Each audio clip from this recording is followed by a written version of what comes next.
బందిపోటు రాజు. ఒకానొకప్పుడు వింధ్య పర్వత ప్రాంతాల్లో చాలా చిన్న చిన్న రాజ్యాలు ఉండేవి. అందులో అలకనంద అనేదానికి అమరసింహుడు రాజు.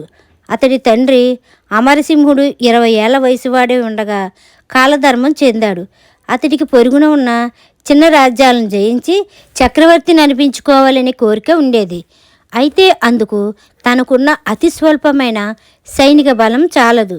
అమరసింహుడు ఆలోచనలెరిగిన మంత్రి ధర్మపాలుడు అతడికి రాజ్య విస్తరణ కాంక్ష కూడదని వివాహమాడి ఉన్న రాజ్యాన్ని ప్రజానుకూలంగా పాలిస్తూ ప్రజల చేత మెప్పు పొందాలని హితబోధ చేస్తుండేవాడు.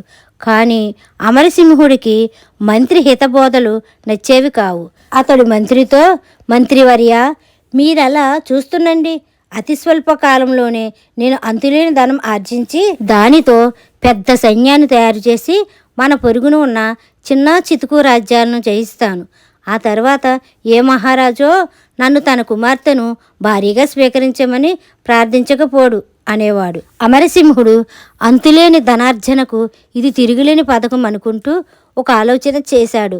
దాని ప్రకారం అతడు తనకున్న కొద్దిమంది సైనికులను చిన్న చిన్న ముఠాలుగా విభజించి రాజ్యపు సరిహద్దుల్లో ఉన్న పొరుగు రాజ్యాల గ్రామాల మీద పడి దోచుకు రమ్మన్నాడు. ఈ జరుగుతున్న బందిపోట్ల గురించి సరిహద్దు గ్రామాల ప్రజలు తమ తమ రాజులకు విన్నవించి బందిపోట్లు అలకనంద రాజ్య ప్రాంతం నుంచి వస్తున్నట్లు చెప్పారు.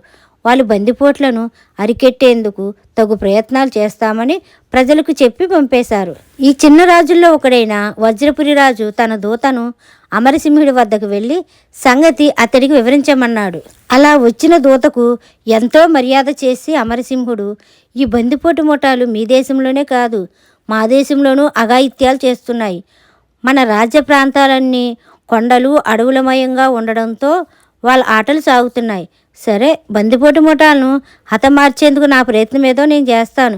మీ రాజుగారికి సంగతి చెప్పు అని జవాబిచ్చాడు. మంత్రి ధర్మపాలుడు ఈసారి అమరసింహుడిని గట్టిగా హెచ్చరిస్తూ, మహారాజా, మీ ప్రవర్తన రాజధర్మానికి విరుద్ధం. ఏదో ఒకనాడు నిజం తెలుసుకొని పొరుగు రాజులందరూ ఏకమై దాడికి రాగలరు అని చెప్పాడు. ఇందుకు అమరసింహుడు పెద్దగా నవ్వి, మహామంత్రి, భయపడకండి. ఆ రాజులందరూ ఏకమయ్యేలోగా నేనిప్పుడు కూడబెట్టిన ధనంతో వేలాది మంది సైనికులను సమేతపరిచి వాళ్ళ మీద ఎదురుదాడి చేయగలను. అపాయాన్ని శంకించకండి అన్నాడు.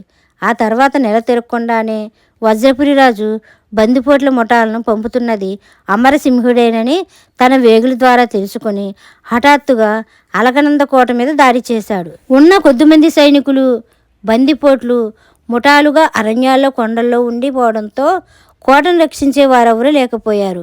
రాజు అమరసింహుడు మంత్రితో పాటు రహస్య మార్గాన కోట నుంచి తప్పించుకొని, మహామంత్రి, ఇప్పుడు ప్రాణరక్షణకు మనం చేయవలసిందేమిటి అని అడిగాడు.